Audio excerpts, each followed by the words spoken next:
Oh, yeah. Happy New Year, everyone. Happy Friday. Happy 2023. Today's topic, we'll be talking about the history and evolution of EAT to EEAT with our very, very special guest, Lily Ray. Don't forget to visit today's sponsor, rankmath.com. If you have a WordPress site, be sure to check out Rank Math.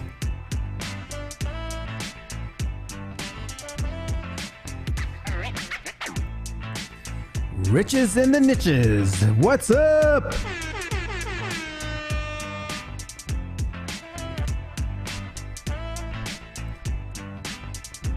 It's a chilly day here in the Bay Area. Happy Friday, Happy New Year. We've got some great topics to talk about today. We're going to talk about the history and evolution of EAT to EEAT with the one and only Lily Ray of AmSib Digital. Stefan, my man, Happy New Year.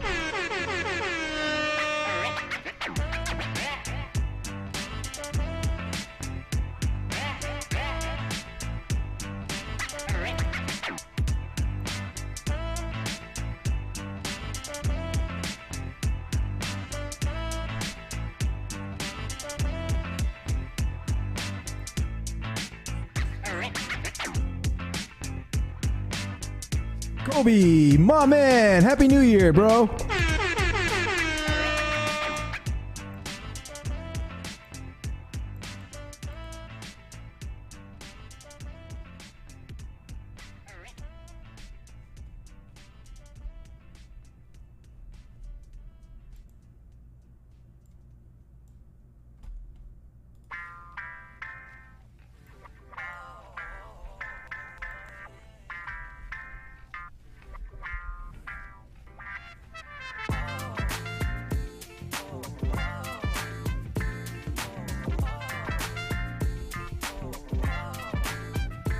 Today's topics, we'll be talking about the history and evolution of EAT to EEAT with a very, very special guest, Lily Ray of AmSib Digital.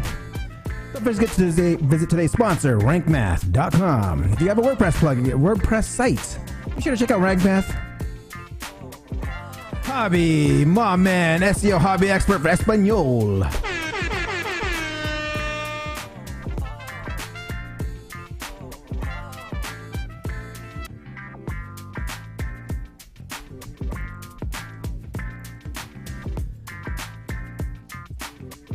If you're just joining, we'll be talking about the history and evolution of EAT to EEAT with a very special guest, Lily Ray, to start off the new year. Today's sponsor is rankmath.com. You have a WordPress site? Check out RankMath.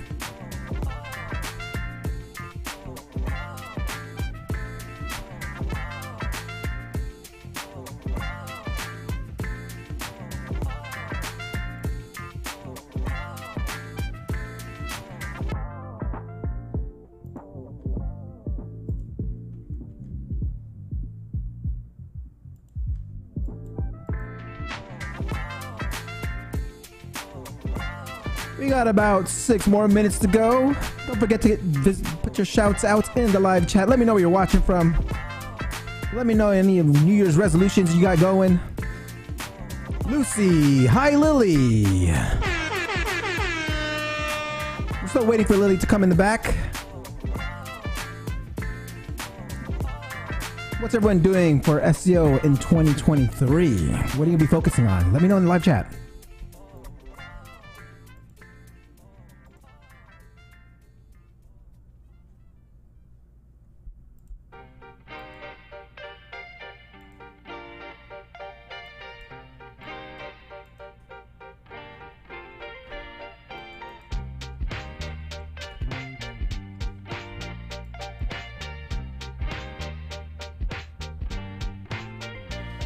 Victor says eat.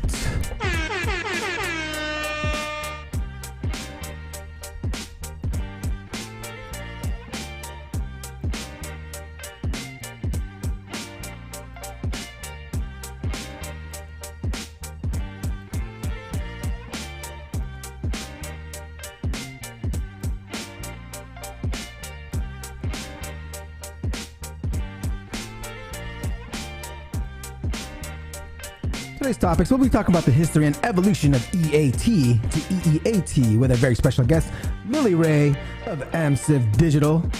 Today's sponsor is Rank Math. Be sure to check out their website, rankmath.com, and if you have a WordPress website, be sure to check out that plugin.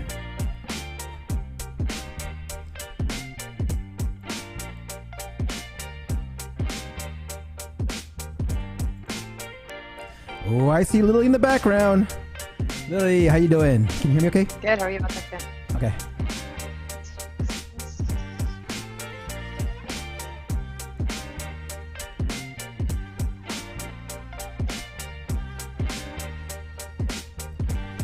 Rafael Velasco, what's up, Dre?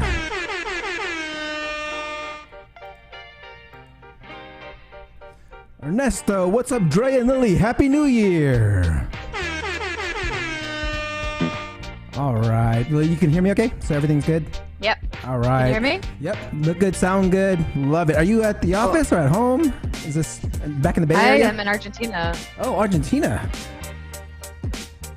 How long you got there for? Till January 20th. Nice.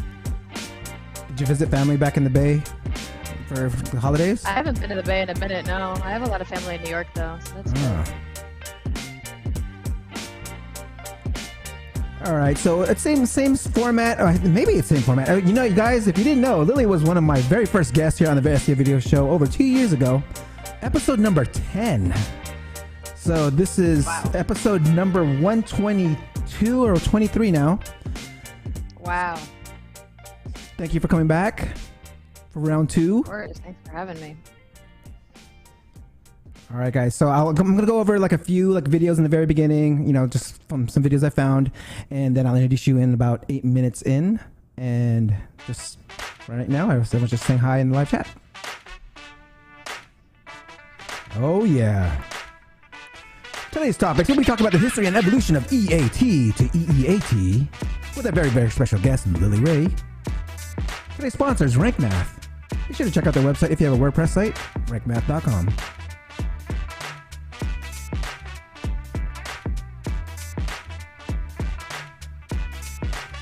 We got about 2 more minutes to go. Get your shouts out. Say what's up in the live chat. Lucy says hi, Lily.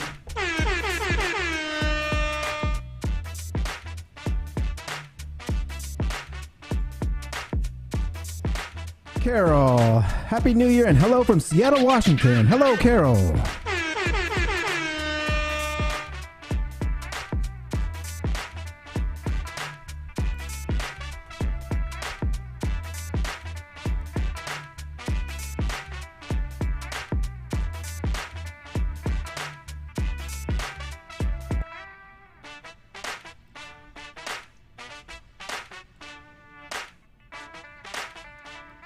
We have, let me pronounce this. See if I can pronounce it.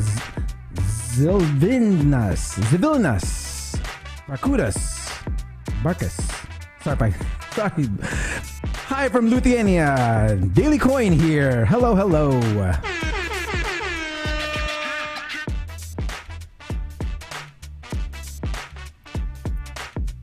All right, guys, we got less than 1 minute to go. I'm going to go ahead and start slowing down the music here and getting things ready.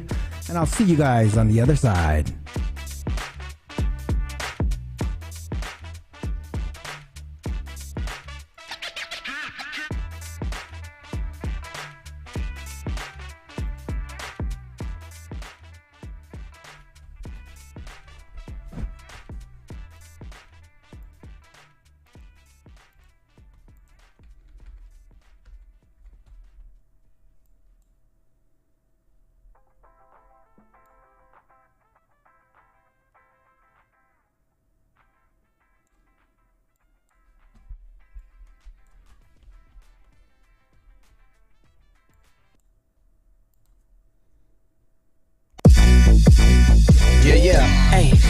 get it started, no delay, let's work.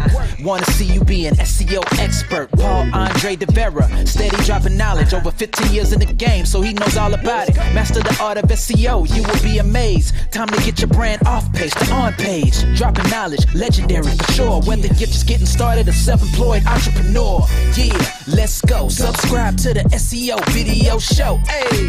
Hey, welcome to another episode of the SEO video show where SEO is alive and fun. My name is Paul Andre De Vera, aka Dre, and I curate SEO videos released in the past week into about 1-minute clips. My favorite part of the show is when I get to introduce my guest, and my guest today is the one and only Lily Ray. Before we get started, let's say what's up to everyone in chat. I see Zelvina, Ernesto, Rafael, Victor, Lucy, Fletcher, Kobe, Stefan, Hobby, Riches in the Niches. What's up, everyone? Don't forget to like, subscribe, and hit that notification bell. Now let's get on with the show. This is Ted DiBiase, the $1 Million Man. Where is the best place to hide a dead body? Page 2 of Google.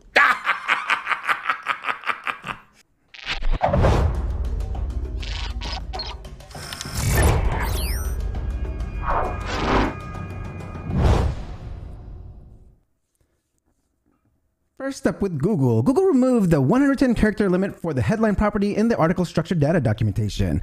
There's no hard character count. Instead, they recommend writing concise titles because long titles may be truncated on some devices. Okay, be sure to check the link out in below. And their next video that will be coming up is by Barry Schwartz. He shares his biggest SEO tip on Ignite visibility. Let's check this one out. Building the best type of content, being above and beyond what your competitors are doing. Easier said than done, of course. I mean, in terms of like specific things outside of like la-di-da, make the best type of content, Google's really pushing these visual search stuff. So images are very important. Multimedia is very important. You see a lot of focus on e-commerce these days and shopping from Google, including structured data around shopping when you have it, including merchant center stuff, product reviews, all that type of stuff is past year has been a really big push from Google, and how Google actually shows those search results being more visual in your face. Very, very important. Just this week, Google actually added the Google Lens button to the desktop homepage of google.com. It's been on mobile for a long time. It's been on Google Images for earlier this year, but Google added Lens to their homepage. It's something that's super powerful, super useful. So you can see visual search, I think, is becoming much more important than it ever was. How many of you are stepping up your visual search optimization? One piece of media you should not ignore is video. I mean, we talk about video and all the time here on the show, and we also talk about in the SEO in 2023 book, so be sure to pick up your copy. And if you're in the US, shoot me an email at dre@seo.video and I'll send you one for free. Okay, our next video is by, let's see here. We have our next video is by Mark Mars. He shares his SEO process he calls Tomb Raiding SEO on Craig Campbell's channel. Let's check this one out. If you've got no authority and you've just started your site today, you are the weakest competitor. There is nobody below you to what we call raid in this context, their articles and their best keywords. So step by step. So here's the steps that we go through. So we'll find a big list of competitors, and we'll talk about how we kind of go about doing that. We calculate where we sit in the competitor landscape. So are these competitors a stronger site than us, a higher authority site than us, or are they weaker than us? And we then go ahead and look at these weaker competitors and rate them for their best performing articles. Then we correlate the content against these weakest competitors, and we'll come into like why we do that and how we do that as well in a bit. And we sort by the traffic levels of the articles and start writing. Be sure to check out the full video in the description below. I mean, I love analyzing other people's SEO processes and incorporating them into my process. Hold on. Hey, Dixon. Hey, hold on. Let me bring you into the show. Hey Dre, happy 2023. Loving the show as always.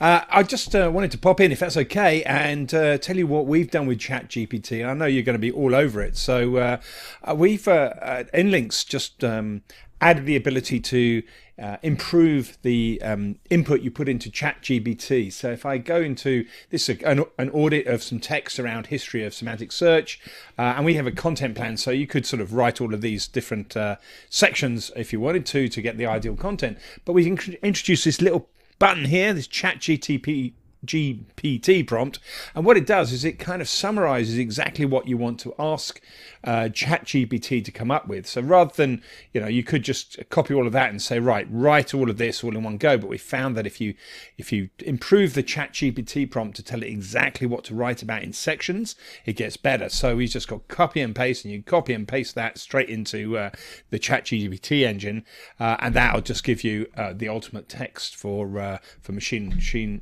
generated content. Now, I don't know if you want to use that as an SEO, because there's going to be a whole debate in 2023 around, automated content. But there is no doubt that ChatGPT is going to change things, I think, for SEO. So I thought I'd let you guys know about it, let you guys, your audience, know about it. And anyway, I'm delighted to have to come on, and thanks very much. Back to you, Dre. Oh, Dixon loves visiting us during the show. And if you want to visit our show, visit me on Skype at Paul Andre de Vera. I mean, there was a ton of videos produced this week on the topic of ChatGPT. I mean, Aleyda wrote a great article. I mean, there wasn't a video, but the link is in the description below. The Trusted Insights team discusses how to do prompt engineering. Let's check this one out. When we're working with these large language models, that expression, a word is known by the company it keeps, guides how we do prompt engineering. The more words that we use in our prompts and the more specific we are, the better the results we get. The less detail we provide, the fewer guardrails and associations that we provide in a prompt, the worse these things perform. What I'm hearing you say is, if you put in a prompt, which is basically a set of instructions, a prompt that is very vague, that says, write a 500-word blog on marketing, it's going to do its best to come up with something. But if you're more specific to say, I need to teach, my users about the best practices for, digital marketing on small budgets, you're going to get a very different set of results. And so really what you're saying, Chris, is be as specific as possible.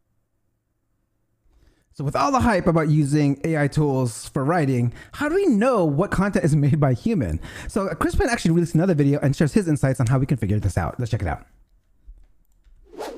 When you look at the output of a lot of these large language models, they are creating mechanically perfect content. Good grammar, good spelling, no strange misuses, no weird turns of phrase. You can tell in text, yeah, this was probably generated by a human when you spot those unusual constructs. For example, spelling errors, typos, right? Generally speaking, machines don't produce typos in generated text. Grammatical oddities. For example, you might say, oh, I got that, right? Somebody asks, hey, what about this set of headphones? Oh, I got that. Grammatically, it'd be more correct to say, I have that. I have that model. Oh, I got that model. I have that model is the grammatically correct way to do it. And so those little quirks of grammar that are unique to you differentiate your text from machine-generated text. Okay, enough was about ChatGPT. The hype should be about the additional E in EAT, which brings me to my favorite part of the show. Please ask questions on the topic and I will address them in the order that they were received. But before we introduce our guest, here's a word from our sponsor. Do you have a WordPress website? Do you want to take the guesswork out of your WordPress SEO? If the answer is yes, then Rank Math is for you, and it's free $99. Rank Math is a search engine optimization plugin for WordPress that makes it easy for anyone to optimize their content with built-in best practices. Easily customize important SEO settings, control which pages are indexable, and how you want your website to appear in search with structured data. Try it now for free on rankmath.com. By visiting the link below, you support the show. Now let's introduce our guest. Lily's an NY-based creative and passionate SEO professionally originally from the Bay Area. She leads an award-winning 35-plus person SEO team at AmSiv Digital. She speaks throughout the U.S. at international conferences, seminars, and training on the SEO best practices, industry developments, and Google algorithm updates. She was nominated the best female search marketer in the year 2017 by Search Engine Land. She was named the #1 most influential SEO expert in 2022 by US Today. She's a contributing author in the 2023 book. Please welcome the Senior Director of SEO and Head of Organic Research at AmSiv Digital, Lily Ray.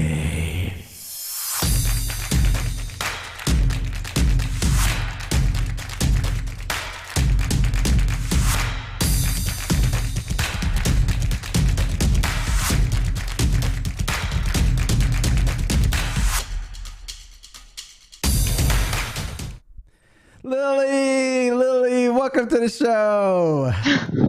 You have the best intros of like any podcast or any other SEO thing out there. It's just Thank you. Everyone, let's give a round of applause. And if you guys didn't know, I mean, if you're just tuning in, if you weren't here on the pre-show, Lily was one of my very first guests that came on the show. Like, she was episode number 10.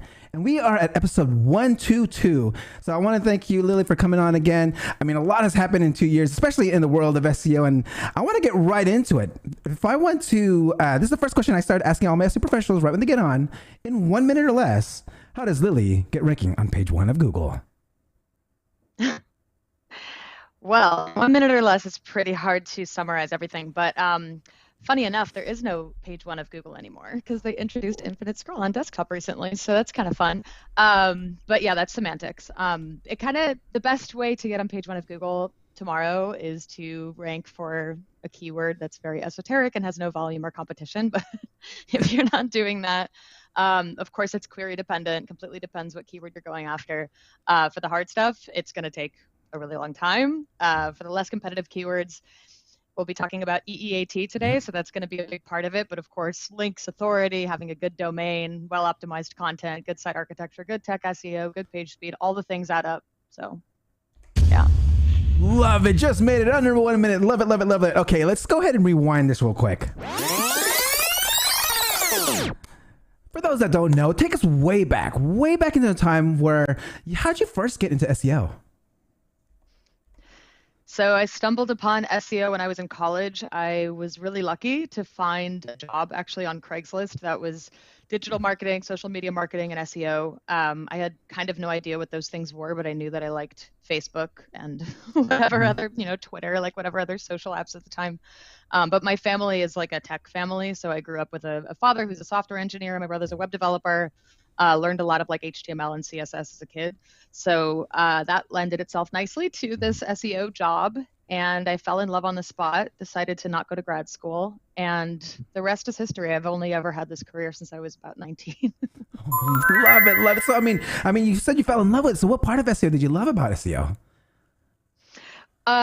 My first memory of like really falling in love with it was when I literally added meta keywords to the page myself, like went into the HTML, added the meta keywords. And then a couple days later, my boss at the time was showing me Google Analytics and I could see the results of my efforts. It was so easy back then. Yeah. But I was like, wait, you can see how much traffic you're getting from that change that we made? Like, it's so rewarding. Mm-hmm. And then it just obviously got more and more complex over the years. But that initial like spark has never really gone away. It's so much fun. It's so exciting. I used to remember back in those days, we could just see our keywords in Google Analytics. Love that. But I mean, yes. we could still kind of, so we could pretty much still see it in Google Search Console. But yeah, I mean, back then, I remember we not could the same. Yeah, it's not the same. All right. So so you fell in love with it. I mean, it's something that came into, I mean, how'd you actually learn it then? I mean, were you following anyone? Were you like going into like forums? Yeah, it was really cool. I had a unique opportunity to be able to learn a lot of these things on the job. So after that first job that was kind of just like an introduction to this whole, industry, I spent a year in-house at a small business financing company, and they had no idea how to do SEO either. They just knew that they needed it. So they hired me right out of college and said, do whatever you need to do. Here are the keys to the website. Here's a small budget to buy tools or whatever. And I literally spent probably the first few months of that job like watching Whiteboard Fridays, like Moz Whiteboard Fridays, reading Google's guidelines and documentation. I think it was like the Webmaster Guidelines at that point. Anything else I could get my hands on, Search Engine Land, Search Engine Journal. Definitely ran Fishkin was a huge influence for me. Started going to MozCon in probably like 2015. And yeah, I would say the Moz Beginner Guide was the most foundational, like educational resource that I had at that time.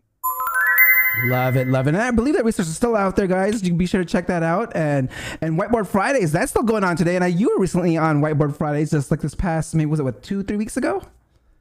Yeah, I did 2 Whiteboard Fridays in 2021. So that's exciting. It's always very surreal to like take part in something that I used to like consume religiously as part of just like learning about SEO. So it's a really big honor to be doing that with Moz now. It's really, really fun. Love it. Love it. Okay. So I wanted to get right into today's topic. I mean, a lot of people, there's the topic of EEAT, I don't know why not more people are talking about it, because they added that additional E in EEAT or EAT. And so I want to kind of like, let's take it back for a minute. 2 years ago, even prior to that, you're even talking about just EAT. So can you, for those that have been living under a rock on a different planet, can you tell us like how, when, where, and why did EEAT come about? Yeah, so as you just mentioned, the new E was added, I guess, 2 months ago, maybe like 1 month ago. So it's still brand new. But leading up to this, we had EAT, so expertise, authority, and trust. That's been part of Google's search quality guidelines and other documents since, actually it dates back to, we just recently learned it's like 2013 or so. But it started to make its way into the SEO industry in a big way in about 2018. And this is just a criteria that they use to evaluate page quality and how well pages and content creators and website creators demonstrate expertise, authority, and trust, especially for what we call your money or your life topics.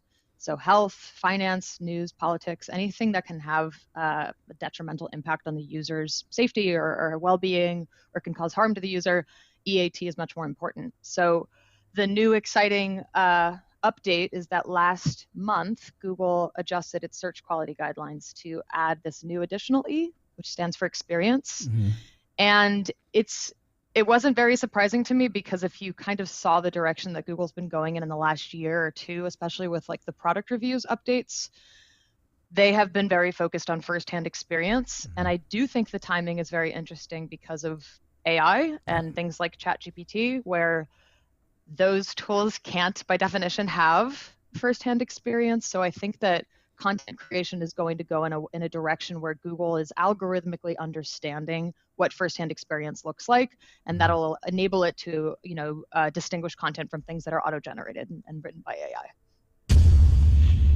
Love it, love it. We'll talk about more I want to get your opinion on Chat GPT later on, but I want to go into, so now we're here in experience. You kind of brought it like, yeah, that's something that they probably would, is just perfect timing is right. But I want to go into, for those that want to establish EAT, and it's not necessarily just for your money, your life sites now, right? A lot of people are kind of using this as part of their strategy and just for actually a really high quality website, right? Yeah, so if you read the search quality guidelines, they get really granular about how much it matters and how much each of those components matter. And that's a new development that I think is really interesting in the most recent version of the search quality guidelines, where Google's actually saying for some topics, the first E is really important, but for other topics, the second E is like crucial. So for example, if you are sharing your personal experience about having a certain medical condition, experience is fine. It's sufficient. You are somebody that has experience in that area. And the content can rank because you're sharing a firsthand experience, and people are often looking for those firsthand experiences. That's very different than offering medical advice. So a doctor has expertise. And that's a really important distinction to make. And I think it's interesting that Google did this, because not every keyword requires content written by experts. In some cases, users just want to see content written by people who have experienced using a product or having a certain illness or whatever the case may be. So it's great for content creators, right? Because you don't always have to be a doctor or a lawyer to rank for everything. Love it, dropping all these knowledge bombs already. So I want to make this actionable for our audience here. So I want to kind of go down the EEAT, on some action items that they can do. So I want you to, can you share how people can first establish experience? Yeah, the nice thing about establishing experience is that, hopefully you already have experience if you're producing content. Like if you are like me, if you're a DJ and I'm writing a blog about something that I learned when I was DJing at my gig last week, like that is by definition firsthand experience. So I'm adding value because I'm writing something that I know about. I don't have to be the world's best DJ, like a DJ instructor that's been having that career for 20 years or whatever. That's probably more of an expert. But to be someone that's experienced, you're just sharing your firsthand experience. So the reason why I think Google introduced this, especially with regards to things like product reviews, is because so many content creators were getting lazy and doing things like using AI to write content or scraping what's already been said on the internet and just repurposing it and pretending like that's unique information, but it's by definition not. So if you want to write a product review article, you need to spend time with the product. Yeah. That's how you have experience. So just demonstrating those firsthand opinions, experiences, things you learned throughout the process, that's how you demonstrate the first E. Excellent! Love it. Okay, now let's get into expertise. I mean, this is the second E now. I mean, it was the first, but now the second E. How can we display expertise? Yeah. So that's where things get a little bit trickier, right? There's a distinction between having experience in something and being a bona fide expert in something. So I think that, the traditional thinking around the E and EAT expertise is by showing that you have credentials, you studied the thing in school, you've won awards, you have certain accolades, you have videos of you speaking about the topic, or you have, data around how many patients you've served, or whatever, those traditional like EAT metrics that we like to show, not metrics, but like signals that we like to give to search engines and to users to demonstrate why we can be trusted in our field. That's hard to fake. Like it's not just about having the product and reviewing the product. It's about like, I've been reviewing tech products for 15 years. You can trust me because I've done all these tests and conducted all these extensive tests, or whatever the case may be that makes you stand out from just an everyday expert. But I really do think that's where like credentials and, your job title and what career path you've chosen, that's where that comes into play. Love that. And so like if you had a website, you would put this maybe on your about page or something. You could put everything that you've won, any awards and any. Yeah. In Google's quality guidelines, I think not enough SEOs actually read this document. It's pretty long. It's like 160 pages, and they have a lot of links throughout the document that take you to real life examples of what they're looking for. But in the beginning of the search quality guidelines, they say extensively like, companies that are legitimate companies or organizations that are legitimate organizations will have an about page, and that they should have pages for the individuals that contribute content to those sites. And the about page should talk about why you can trust them and who's in the leadership team and how many awards they've won, how long they've been in business. You can use structured data to like substantiate all those pieces of information. But yeah, you should have an about page for sure if you're a legitimate business. And you should also consider having pages for your experts and your authors and your leadership team. Love it. Love it. Now let's go into authoritativeness. How can we establish authoritativeness? Yeah, that's probably the hardest one to like fake. There are certain queries that I believe generate authoritative results like no matter what, and you kind of can't rank for them. So like heart attack, COVID vaccine, 401k, anything that's Google knows that the highest level of authority is necessary. That's when you're going to see people like the Mayo Clinic and the Cleveland Clinic and Harvard and the IRS, all kinds of government sites.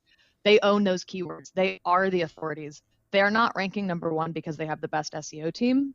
In fact, in many cases, they're probably not even aware of what SEO is, but they rank because Google knows when somebody types COVID vaccine, Google doesn't want to be on the hook for like choosing which wellness blogger and their opinion, their firsthand experience about the COVID vaccine. Yep. Like that's not an option for them. They just have to rank the medical authorities. So you're going to see the CDC and the FDA and anybody else that Google just trusts as an authority. So The way you can demonstrate it is, of course, just building up all these different components of what makes your site or your brand or your company a true authority in the field. So again, winning awards, speaking at events, you know, earning a Pulitzer Prize, any of these things that can make you a true authority, probably the hardest one to do. Yeah.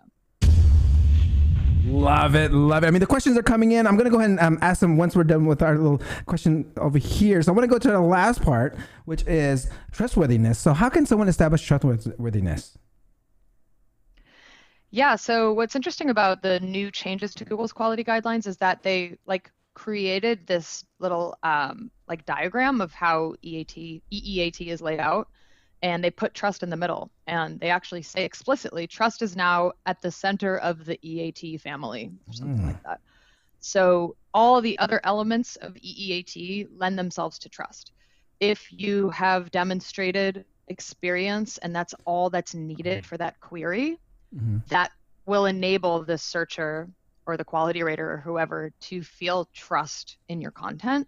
So trust is really like, did the content and the content creator demonstrate sufficient expertise, experience, or authoritativeness in a way that makes me trust the content? So that's interesting. That's kind of a new way of thinking about EEAT. But I would also say like things like if you're an e-commerce website, you know, you need to have a good return policy. You need to have a secure checkout experience. HTTPS, like all these things that lend themselves to trusting the site. Those are all, of course, great practices as well. Love it, love it. So that it can get kind of technical there, right? So making sure your site is trustworthy and having all those technical security implemented.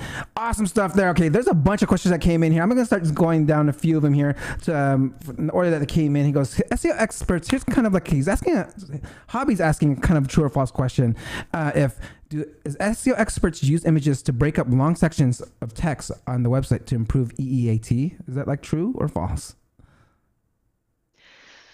I don't think it's that simple. I mean, I would say like adding images to break up the text is probably a good practice, assuming that they're helpful images and the content is helpful and they're engaging. So like it's one of those it depends questions for sure, but I don't think that'll necessarily improve EEAT, you know, inherently on its own. But if you're a medical website or you're a page that's talking about heart attack symptoms, if it's relevant to have pictures of the heart, you know, like a diagram, then of course you should break up the content with those pictures. But again, it's completely query dependent. For most of the sites that we work on at my agency, I would say we're pretty heavily invested in having good images throughout the content, just because that's a good user experience. So sure, why not? Love it. Hopefully that answers your question, Hobby. And he has 3 of them. I'm just gonna pick one more here so we can get to the others in the audience. He asks, what results do you expect from EEAT campaign apart from ranking, traffic growth, and conversion? I mean, aren't those the best 3 metrics anyway? The nice thing about focusing on EEAT is that even if, like, there's so many people in the SEO industry that don't believe in this philosophy, first of all, which is mind-blowing to me. But anyway, even if it does not result in any growth for SEO, you're by definition improving user experience. Like you're by definition making your website a more trustworthy place and making your brand appear more trustworthy. So why not do it just for those reasons? Even if SEO never existed, I still want to know that the content that I'm reading about the heart attack is written by, or at least reviewed by, a cardiologist. Like that's great information for users. So it's kind of hard at this point to say, like, I'm not going to focus on EEAT as part of my SEO strategy because it's inherently a really great UX and conversion strategy as well. So you should expect many, many benefits outside of SEO as well. Love that. Yeah. I mean, I just love following the framework. It's just a great way to just establish like how much, I guess, how high quality things can be and like how trustworthy. I mean, it's just all within the name itself. Okay, let's go into Seclane here. Seclane asks, what is the future of SEO affiliate sites? Because GPT, OpenAI, Bing launch AI search engine. Please reply. Oh yeah. It's a good question. I would say this is by far the hottest question in the whole SEO industry right now, right? It's pretty amazing that Bing just integrated or will be integrating Chat GPT. Like that's, wow, okay, that's a huge development in the SEO space. Hopefully Bing's market share can increase a little bit, because it would be nice to like not only ever focus on Google, but it's impossible to say. Like all of us are sitting and waiting and seeing what's going to happen with this thing. I think it's fascinating. I think it's like probably one of the most exciting moments in our industry, like ever, because Google's finally faced with a legitimate existential threat potentially in terms of how it serves results. Of course, that's a huge debate, but like I surmise, and I think a lot of people do, that Google will launch some type of chatbot product next year using Google's Lambda technology. And at that point, it's just like who's doing the best job. But it's fascinating to think like there's still so many fundamental problems with this AI technology. Like if you use Chat GPT enough, you're going to notice that there's certain factual errors that it just can't get right. And it also is literally trained on 2021 data and earlier. So like today I asked it to make a list of Google updates leading up to 2023. And I forgot that it doesn't know. It doesn't know what happened in 2022. And it responds, it goes, sorry, I don't know what happened in 2022. So I was like, well, that's a waste of my time. So, you know, obviously this thing's going to get better over time, but it'll be fascinating to see what happens this year. Love it, love it. All right, so I mean, this is kind of relates to like what the next part of our like show. We do have some time here, so I wanted to go. Andy asks, like, you may have discussed this already, but how is Lily thinking or already using ChatGPT for SEO as a tool? And is a very happy New Year to you both. And this is from Andy. So I'm curious too, Lily. So I'm curious, like how are you using it? I mean, what are the things that you're testing with it? How are you playing with it? Like, kind of like, let us know your experience with ChatGPT. Yeah. Also, hi Andy, happy New Year. He's the best. We've, as a team on my team at AMSIV, we've been talking about this pretty much every day. It's like the only thing anybody can talk about right now. There's certain use cases for GPT that are absolutely mind-blowingly phenomenal. I think Aleyda talked about a lot of them in her article.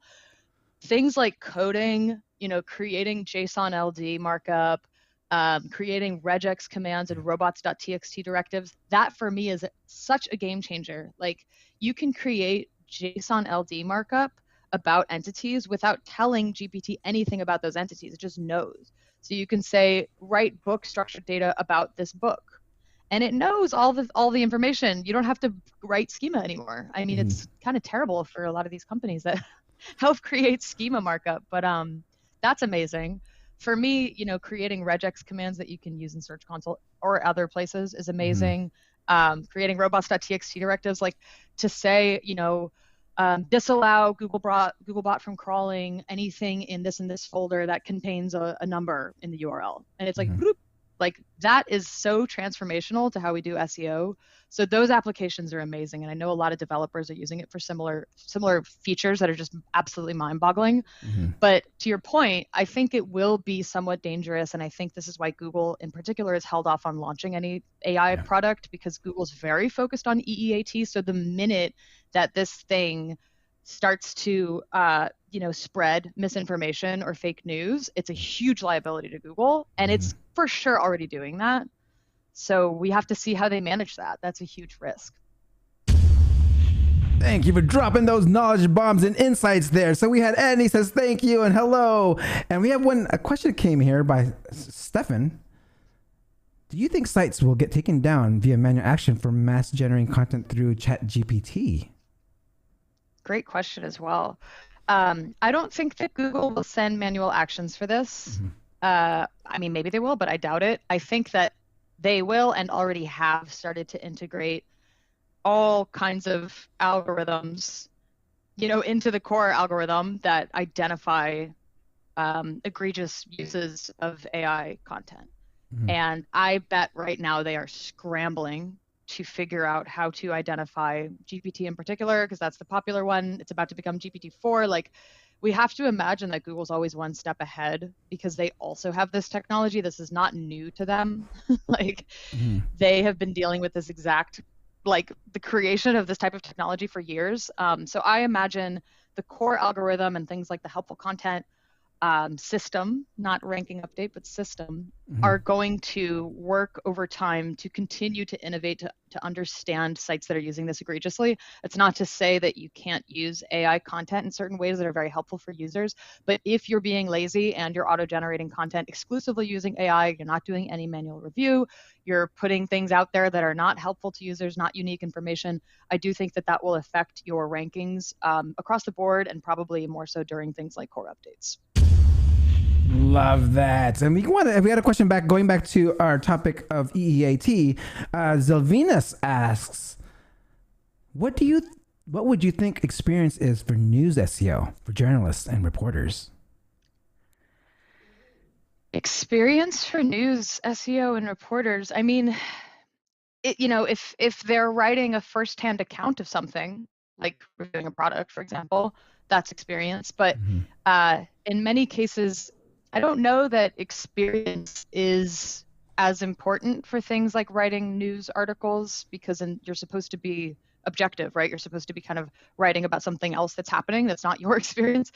Of course, your experience as a journalist is going to potentially improve the performance of your content because Google knows who you are.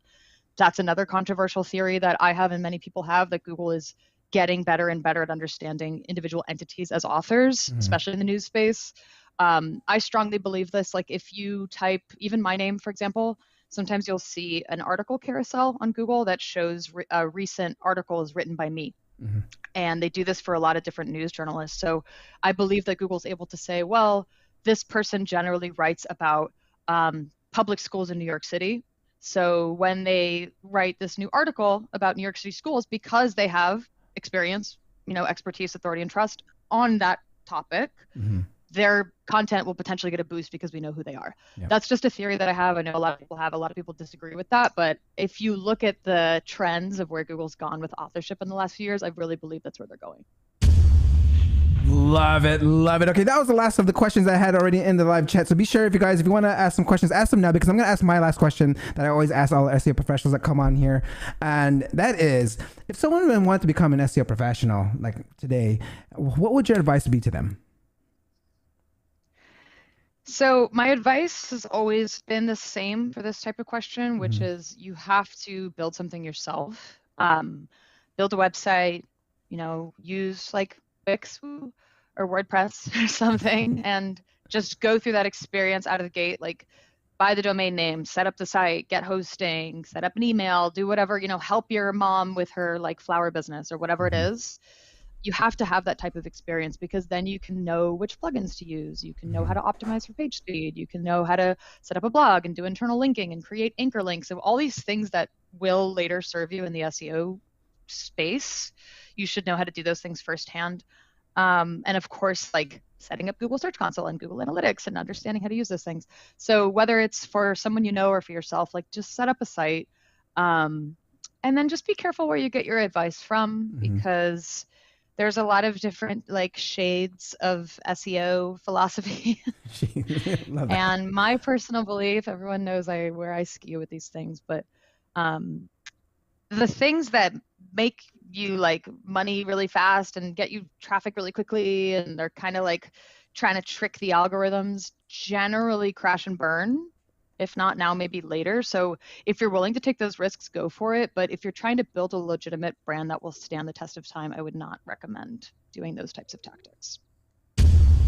Love it. Thank you for sharing. I didn't see any other questions come in. So, for this episode to feel complete for you, any like last comments, pieces of advice, and how can people get a hold of you? Yeah, you can get a hold of me kind of anywhere. Twitter is LilyRayNYC, LinkedIn, Lily Ray. You can Google my name and pick your favorite social platform and get in touch with me there. Love it. Love it. Everyone, let's give a round of applause. And I know you're not at home. You're like all the way in Argentina, so you probably don't have a DJ set in front of you, because I'm going to ask you like play a set for us. Wait. Oh. I spoke too soon. Oh, wait. Can you mix something for us right now? Is it plugged in? Well, it's not plugged in, but okay. Always have my DJ gear with me. Love it. Love it. All right, guys. Thank you. Lily, can you hold on for just one quick second while I sign off here? All right. Sure. All right, guys, that concludes another episode of the SEO Video Show. Don't forget to like, subscribe, and hit that notification bell. And I will see you next week. Peace out. Thank you for watching. Hope you come back next week. Make sure to subscribe. You don't want to miss a thing. Hope you learn something new, because the vibe is incredible. From the special SEO professionals, SEO video show. Let's work. Want to see you be an SEO expert. Paul Andre De Vera helping you step it up. No delay right now. Time to level up. Hey, thank you so much for watching. Make sure to subscribe. Woo!